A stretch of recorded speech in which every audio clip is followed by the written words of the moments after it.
Luke chapter 9, verses 10 through 17. This story is the feeding of the 5,000. It's the only miracle in all four Gospels, aside from the resurrection of Jesus Christ. Had a huge impact, it seems, on the people of their day. In John's Gospel, we're told that they wanted to make him king after this day. And we're going to look at it from the perspective of Luke, which, by the way, of all of the perspectives on this miracle, is really the most truncated with the least amount of details. There's reasons for that. Let's get into it. When the apostles returned, they reported to Jesus what they had done.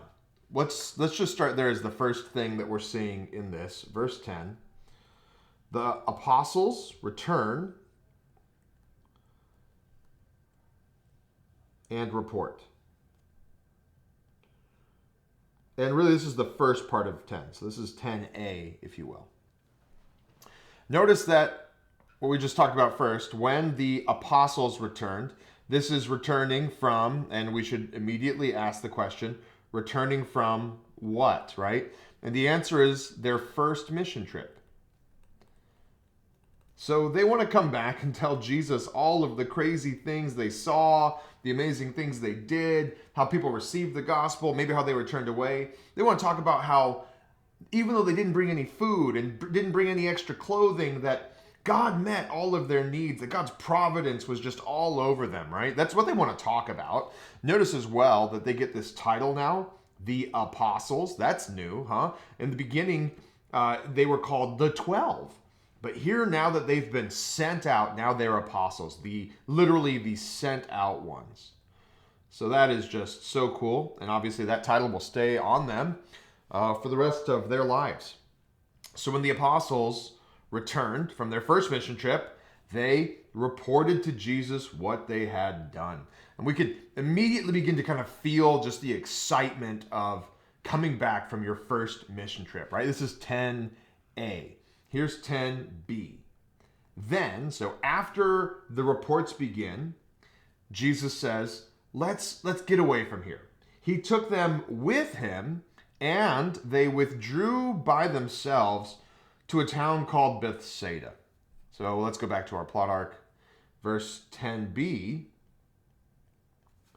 they withdraw to Bethsaida. Back to the text. He took them with them, and they withdrew by themselves to the town called Bethsaida. And when you're reading that, you should be immediately thinking, they wanted to get away. They were tired. They were, victorious in a lot of ways. And it's just time to get away. Sometimes there are times like that in the Christian life where, hey, we just did a bunch of work. Let's go have a rest day. And Jesus is like, yeah, let's do that, right? He takes them with him to withdraw by themselves to a town called Bethsaida. Get in the boat, and they have every intention of being alone. But here's the next one, verse 11. The crowds learned about it and followed him. They are not going to leave the disciples alone. You can imagine as they go along the Sea of Galilee here, let's say they returned back in Capernaum. Here's Bethsaida on the other side of the northeastern corner. The disciples are on the boat. They're coming across, and the crowds are following over here on the side over to Bethsaida, and they meet them there. So the crowds learned about it and followed him. So verse 11 comes, and the crowds follow on the shoreline,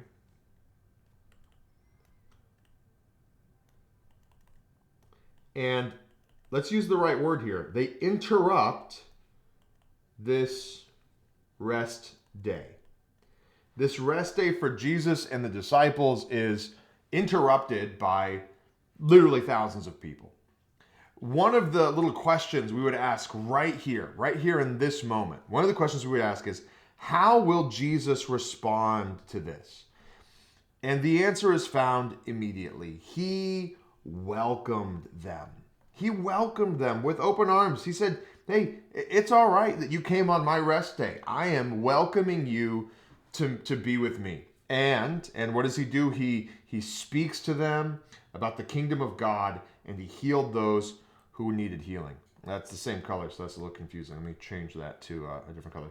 He spoke to them about the kingdom of God, and he healed those who needed healing. He preached and he healed. He shepherded the people of God. Sometimes in the Christian life, we need to withdraw by ourselves. And sometimes when we are pursuing that, an interruption comes. People with needs show up. People who need to know about the kingdom of God. People who need healing, right?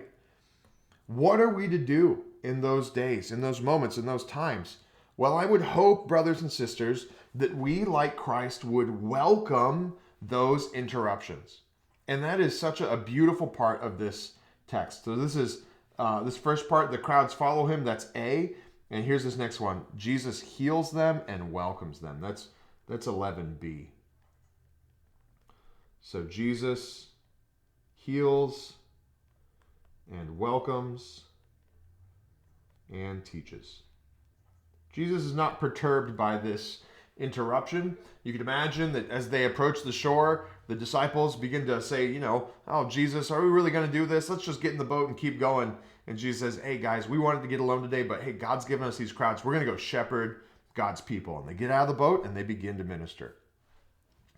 All right, late in the afternoon. So hours have gone by. Late in the afternoon, the 12 came to him and said, send the crowd away so they can go to the surrounding villages and countryside and find food and lodging, because we are in a remote place here. All right, so first we get our time marker, late in the afternoon, which tells us that now a whole day has gone by, right? And who comes to him? The 12. So we've gone from the 12 in verse 1 to the apostles in verse 10, back to the 12 in verse 12. They came to him and said, and this is really interesting here, send the crowd away so they can go to the surrounding villages and find food and lodging. They're telling Jesus what to do. They're not making a suggestion and they're not asking. They see a problem. There's all these people here. And they're thinking the solution is Jesus needs to dismiss these people. He's been preaching and teaching long enough. Send the crowd away, Jesus. That way they can go to the surrounding villages and the countryside and find food and lodging. They're seeing a real problem, food and lodging. And their solution is to send the crowd away. Why? Because we are in a remote place. It's not like they just peel away for a couple minutes, get food, and come back. There's not a bunch of places to sleep here. There's not a bunch of places to eat here. So this is verse 12. Let's go to verse 12 over here on our plot art. Verse 12. The disciples tell Jesus to send the crowds away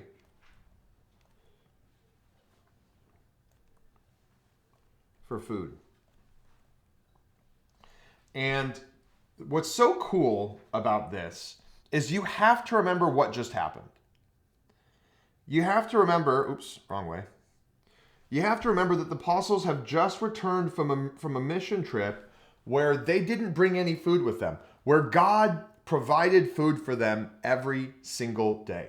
But that was just one person, right? Or really, that was just two people. Now we've got 5,000 plus. How is God going to feed 5,000 plus people, right? They're not even thinking of God being able to show up and provide food in this circumstance. They're like, we got to send these people away. So notice that what they just experienced in the strengthening of their faith, literally in the days before this, now they are provided a second test of that faith, but the scale from one to the next is from 2 to thousands. And immediately they fall back on all of their earthly ways of thinking and all of their earthly dependencies. They think about money. Look at verse 13. Jesus replies, you give them something to eat. I just want to point out here, when God gives a command, right, even if it seems impossible, begin to look for the means. All right? God is always going to give the means to supply us what we need to do to obey him. So Jesus replies, you feed them. Verse 13, Jesus says, you feed them. right? And now the apostles are in a pickle because they don't have the money to feed all these people. It'd be really hard to make that go happen. They answered, "We have only 5 loaves of bread and 2 fish, unless we go and buy food for all this crowd." About 5,000 men were there. All right, so immediately you should be noticing Luke left out some fun details in here. About Andrew and the boy bringing the 5 loaves and the 2 fish. John brings in a lot of that stuff up, and that's great. There are great lessons to be learned there. Why is Luke truncating all of this? That's something that we could ask of this text. Why is Luke's version so much shorter? And it's probably because he wants to bring less attention to the boy and his offering and more attention to this juxtaposition. I hope you really see the juxtaposition between the mission trip and the food that they did and didn't have there, right? And that mission trip being juxtaposed with the 5,000, right? This is like, you've just learned to you've just learned to trust God here. Now, see if you can trust God with this, right? So they get it a little better on this second time around. They say, "We only have 5 loaves of bread and 2 fish." So they're telling Jesus, these are our resources. I guess we could go buy food for this whole crowd. So it's good in that they're kind of bringing something to the Lord's attention. They're showing what they do have. But the problem with this is that they're still not asking God to help, right? They don't throughout this process say, "Jesus, can you help us? Can you do something? Can you feed these people?" That part is missing. So let's go back. Verse 13. That was A. Here's verse 13b. They tell Jesus what they have and suggest buying, right? But one thing I want us to see here is they're still not asking for help. And they're still kind of stuck in this place of doubt.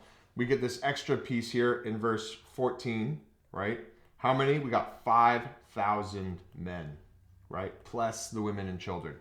So that just adds to the level of the problem here. 5 loaves, 2 fish, 5,000 men. There's a pretty significant gap there.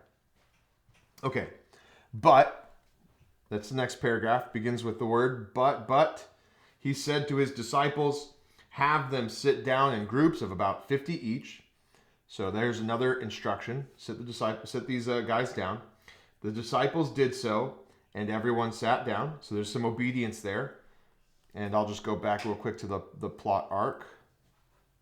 So we'll go verse 14 through 15. 5,000 men, groups of 50,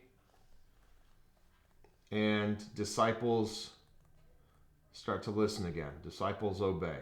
And you begin to wonder if they have now gotten to the point where they're like, maybe Jesus is going to do something cool here. Maybe they're ready to watch him work. Okay.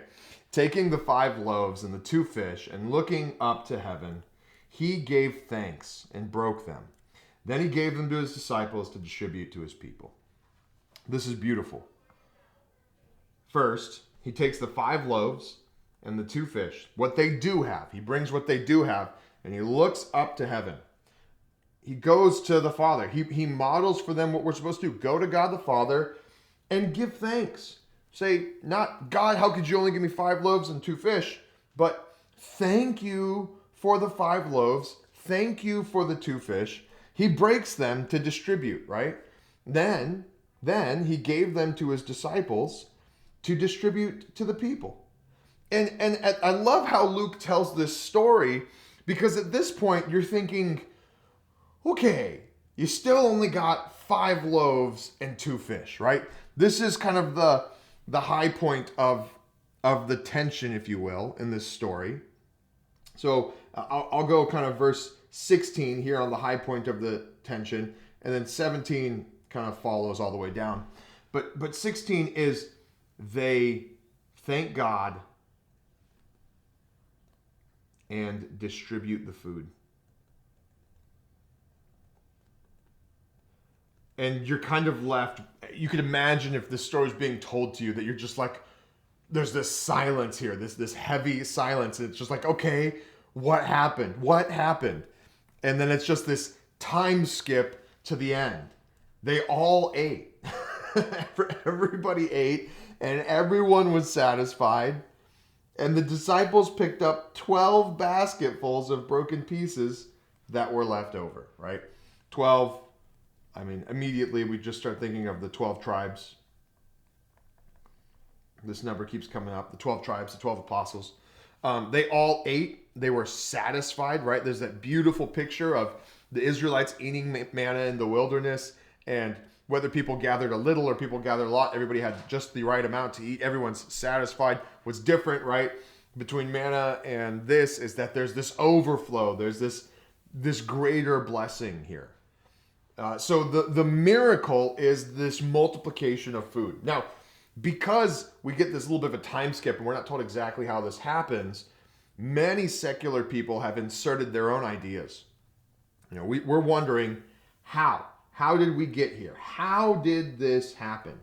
And many people will say something to the effect of, the people were so inspired by the kids bringing together of his 5 loaves, his 2 fish, that they all brought out their hidden food and started sharing it. Or, oh, actually there were some rich ladies among them and they decided to go buy food for everybody. And it's just like, there's no reason to believe that. There's no textual reason to believe that. Because again, what Luke is doing is kind of creating this juxtaposition between the mission trip and this present moment. It's like, look guys, you trusted God to provide you food, but now if you will ask God and you'll trust God to do this, look at how much more he can do. He can not only supply your need, he can supply thousands of people's need, and there will be leftovers. This is our God who is able to do immeasurably more than we could ask or imagine, right? Ephesians 3:20. And so God is just showing up here in profound glory, demonstrating that he can take care of not only you, but those around you too. God, the miraculous provider, right? In this situation. Miraculous. Did it happen when Jesus was breaking it? Is it that the disciples had a bag full of food and every time they reached in there was more? Is it that it got to multiply in the hands of the people? I have no idea. Doesn't really matter.